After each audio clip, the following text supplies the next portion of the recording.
Gold, trusted gold buyers. మీరు తాకట్టు పెట్టిన బంగారాన్ని విడిపించి ఈ రోజు ఉన్న మార్కెట్ ధరకు కొనబడను. మీకు జీవితంలో మీ కెరీర్లో ఎక్కడ డిసప్పాయింట్మెంట్స్ కానీ నిరాశలు కానీ ఏమి లేవండి ఏ రోజున? లేకుండా ఎట్లా ఉంటాయి? అదే అంటారా? ఇప్పుడు డిస్ట్రిబ్యూటింగ్ కంపెనీలో పోయింది, అప్పుడు దాకా సంపాదించి ఇచ్చేసాం. అప్పుడు ఏమైనా ప్రాబ్లమ్స్ ఫేస్ చేశారు? ఏం లేదు, మనం సంపాదించిందే కాబట్టి మనం ఇచ్చేసాం, ఎవరికి ప్రాబ్లం లేదు. ఆ ఫ్యామిలీలో కూడా ఎవరైనా డిసప్పాయింట్ అలా మళ్ళీ సంపాదించుకుందాంలే అన్నాను, వాళ్ళు ఓకే అన్నారు. తర్వాత ఇద్దరు సినిమా పెద్ద బులో కొట్టింది. ఇద్దరైన ఒక అవునండి మన మణిరత్నం గారు అవును ఇరువర్ సినిమా అసలు అంటే ఏమంటారు, చాచి కొట్టే లెంపకాయ కొట్టింది, పగలు కొట్టేది, పగలు కొట్టి మళ్ళీ అక్కడ దాకా సంపాదించింది, మళ్ళీ దానికి వెళ్ళిపోయింది. గుడ్కాయ స్వాహ. ఇక లాభం లేదు, మన బిజినెస్ మనం చేయాలి అని చెప్పి రియల్ ఎస్టేట్లో దిగి అక్కడి నుంచి. రియల్ ఎస్టేట్లో మీకు అంటే అడుగు పెట్టిన దగ్గర నుంచి అన్ని సక్సెస్ కొన్ని కష్టాలు వచ్చి అప్పుడు పెద్ద పెట్టుబడి లేదు కదా, మీరు వెంచర్ ఒకటి కట్టి అది బ్లాక్ అయిపోయి. అదే చెప్తున్నా, ఫస్ట్ ప్రాజెక్టు 4 పార్ట్నర్స్గా అది స్టార్ట్ చేసాం. 350 రూపాయలకి అమ్మాం గజం 350 మేడ్చెల్లె రోడ్లో అనమాట, మెయిన్ రోడ్డు పక్కనే.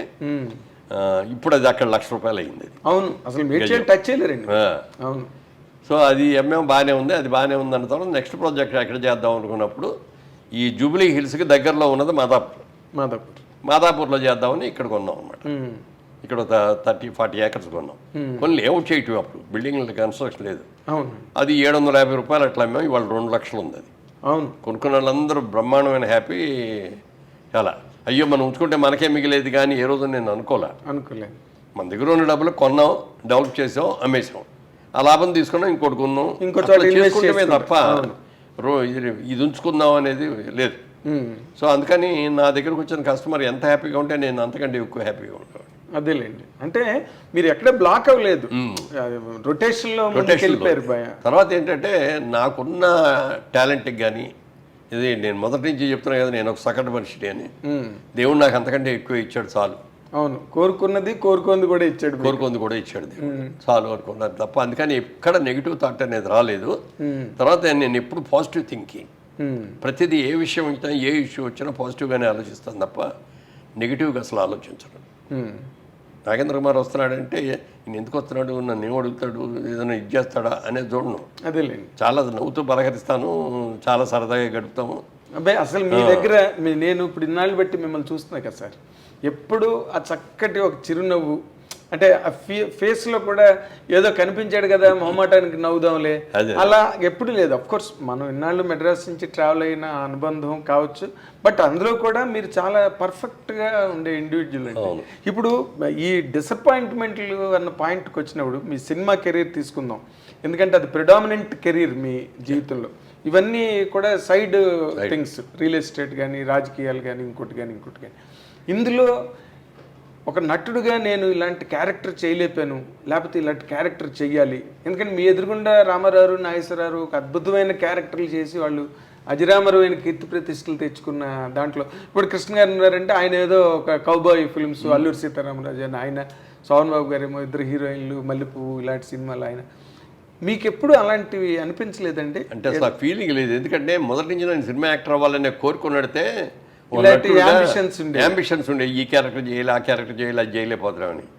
మనకున్న టాలెంట్కి మంచి సినిమాలే వచ్చినాయి, పర్ఫెక్ట్గా చేస్తే చాలు అనిపించింది. ఇదే ఎక్కువ అన్నట్టుగా అనిపించింది. అందుకని ఉన్నదంతా సంతృప్తి పట్టమే, అది కావాలి, ఇది కావాలి, అరే మనకు రావాల్సిన క్యారెక్టర్ వాళ్ళకి వెళ్ళింది అనేది కూడా లేదు. ఇప్పుడు విజయబాబు రెడ్డి గారు బ్యానర్ అన్ని నేనే చేశాను అప్పుడు దాకా హీరోలు. చిరంజీవి గారు వచ్చిన తర్వాత బాపిరెడ్డి గారు ఒకసారి చిరంజీవిని కలిసి దాంట్లో పెడదాం అనుకుంటున్నాను అన్నాడు.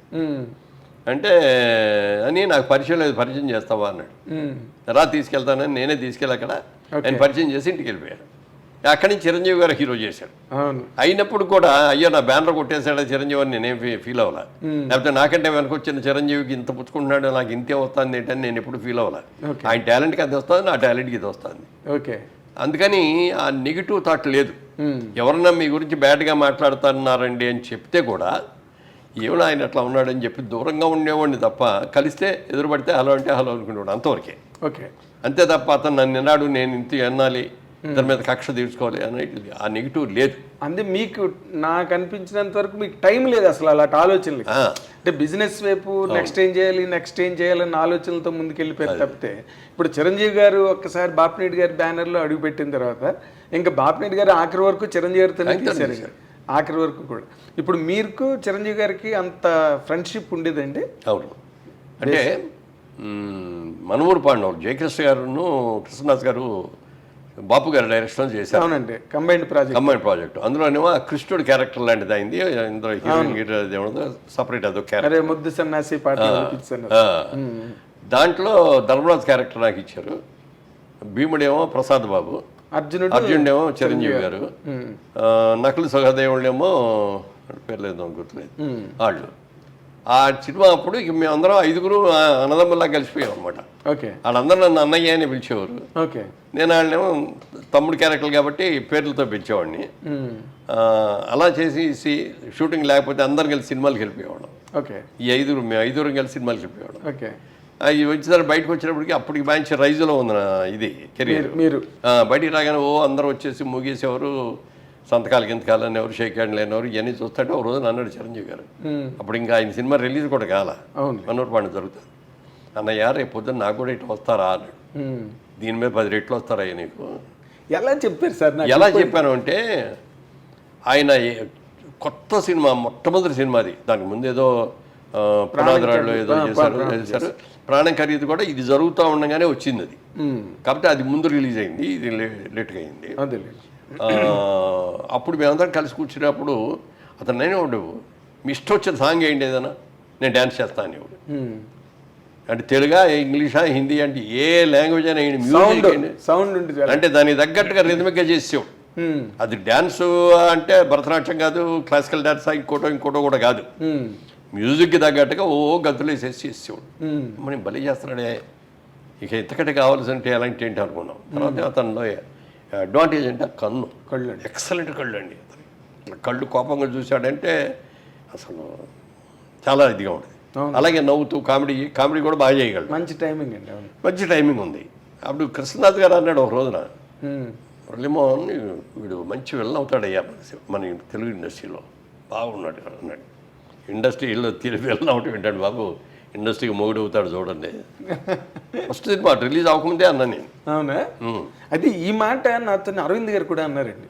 ఇది వాళ్ళ సిస్టర్కి సంబంధం వచ్చినప్పుడు, సరే మంచి విలన్ అవుతాడు ఇండస్ట్రీలోని 100% అని అనుకున్నానండి, బట్ హీరోగా ఇంత అని నేను అనుకోలేదని అరవింద్ గారు కూడా అన్నారు సార్ నాతో. హీరోగా టర్న్ అవడం పట్ల అసలు మీరు హీరోగానే అవుతారని ఎక్స్పెక్ట్ చేశారా, లేదా విలన్ లాగా వెళ్ళి? అట్లా కాదు, మొట్టమొదటి కొంచెం హీరోగానే నెగిటివ్ క్యారెక్టర్ చేశాడు. అది కుక్కగట్టు చెప్పదెబ్బాలి అట్లాంటి. ఆ తర్వాత నుంచి పాజిటివ్ క్యారెక్టర్లోకి వచ్చాడు బ్రహ్మాండంగా. సో మీరు ఆయన సక్సెస్ని అంటే ఆయన వచ్చిన తర్వాత కొన్ని సినిమాల్లో విధానాలు చాలా మారిపోయినాయి. సాంగ్స్ అంటే ఏదో హీరోయిన్ మీద ఎక్కువ చేస్తారు, హీరోలు ఎక్కువ పరిగెట్టడం, ఊటీ తోటలో లేకపోతే నాగేశ్వరరావు గారికి బాగా డ్యాన్స్ చేసేవారు ఆ రోజు. స్టెప్పులు అంటే నాగేశ్వరరావు, కృష్ణ గారి స్టెప్పులు కానీ, శోభన్ బాబు గారి స్టెప్పులు కానీ, ఎన్టీఆర్ గారి స్టెప్పులు కానీ, అవన్నీ మా అందరి ఒక టైప్, ఒక స్కూల్ మీద. కాకపోతే ఏంటంటే సలీం మాస్టర్ వచ్చిన తర్వాత రామారావు రెచ్చిపోయారు. అవునండి, బ్రహ్మాండంగా చేసేవాడు. ఎదురులేని మనిషి కదా బిగినింగ్. కృష్ణమ్మ కుందామరారి పాట బిగినింగ్ అండి, రామారావు స్టెప్ లేయడం. సో ఆ విధంగా మేము పెద్ద టాలెంట్ కాకపోయినా ఉన్నంతలో చేయగలిగాం అనేది. బట్ చిరంజీవి గారు వచ్చినప్పుడు టోటల్గా వరల్డ్ మారిపోయింది. అదే అన్న, సాంగ్స్ సిస్టమ్స్ మారిపోయింది, ఫైట్ సిస్టమ్స్ కూడా బోడదు మార్పు వచ్చింది. ఫైట్లో ఏం చేసేవారంటే, ఫైట్ మాస్టర్ లాగానే అన్న నువ్వే ఎక్కువ కష్టపడుతూ రిస్క్లన్నీ షాట్లన్నీ పెడతాను, డూపులు చేసేస్తారు, మధ్య మధ్యలో మీకు క్లోజ్ షాట్లు ఇస్తాను నేను. ఎవరు ఓకే, ఎందుకంటే రామారావు అలాగే చేశారు, నాగేశ్వరరావు కూడా అలాగే చేశారు. ఎవరైనా సిస్టమ్ అది, కెమెరాకి ఇట్లా కొట్టండి అన్న, మనం ఇట్లా 4-5 సార్లు ఇట్లా కొట్టం తీసేవాడు. అవతల వాళ్ళు డమాలు పడిపోతుంటారు వాళ్ళు. అట్లా చిరంజీవి గారు వచ్చిన తర్వాత వీటన్నిటిలోనూ మార్పు వచ్చింది. అందుకని నేను అంటాను, చిరంజీవి ఇండస్ట్రీకి రాకముందు, చిరంజీవి ఇండస్ట్రీకి వచ్చిన తర్వాత, క్రీస్తు పూర్వం క్రీస్తు శకం లాగా అవును, అదొక చిరంజీవి శకం అనమాట. అంత సక్సెస్ అవ్వటం, సాంగ్స్ బ్రహ్మాండంగా చేసేయడం, ఫైట్లు బ్రహ్మాండంగా చేసేయడం, ఆ తర్వాత కృష్ణ గారు మేమందరం ఇట్లా ఫైట్లు చేస్తుంటే ఎవరికి నచ్చేయి కదా. And for more videos, Please subscribe to iDream. Please subscribe to iDream. Please subscribe iDream. And please subscribe to iDream. For more videos, subscribe to iDream. please like, share and subscribe to the channel. Congratulations, iDream. Subscribe to iDream. Subscribe to iDream. So subscribe to iDream Media. iDream ki iDream team అందరికి huge congratulations. Please subscribe iDream Media. Please subscribe to iDream. Subscribe iDream. Please subscribe to iDream. iDream అంటే నా కళల channel subscribe చేసుకున్న నోరు తిరుగుతలేదు, మీరైతే గంట గుర్తు కొట్టండి. For more such videos, please subscribe to iDream. Subscribe to iDream. Please subscribe to iDream. Please subscribe iDream Media. Please do subscribe to iDream. Please subscribe to iDream Media. For best entertainment and information, please subscribe iDream. And don't forget to subscribe to iDream.